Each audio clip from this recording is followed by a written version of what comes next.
On emploie souvent le mot supériorité, supérieur. Il ne faut pas l'employer n'importe comment, ce mot. Est-ce qu'une voiture m'est supérieure? Est-ce qu'un éléphant m'est supérieur? Et quand bien même? Oui, pourquoi pas? Donc le mot supérieur est un mot qui n'a pas beaucoup de sens. La cathédrale Notre-Dame est supérieure à je ne sais pas qui.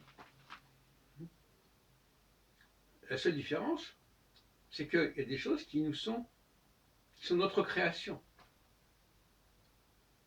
Et nous pouvons créer des choses qui nous sont supérieures, qui nous survivent, qui nous dépassent, en force, en durée, etc. etc.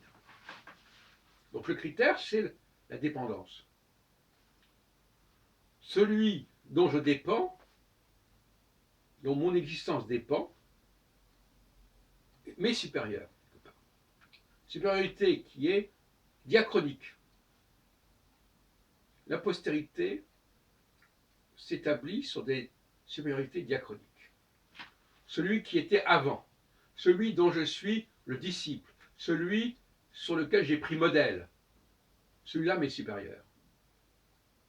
Ça ne veut pas dire du tout que je ne suis pas plus fort que lui, physiquement, que je ne peux pas être plus résistant que lui, etc., etc., etc.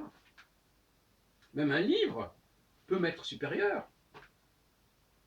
Mais moi, si c'est moi qui écris ce livre, c'est moi qui ai la supériorité. C'est moi qui ai l'intériorité. Donc ça, c'est déjà une confusion grave.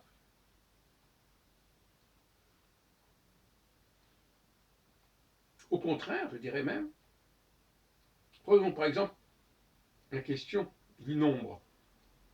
Est-ce que, parce que telle population est supérieure en nombre, elle est supérieure à une population moins nombreuse?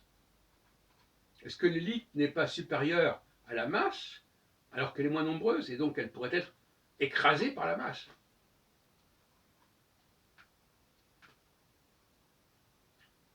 Et en même temps, cette masse, elle dépend largement de ce qui a été établi au-dessus d'elle, avant elle.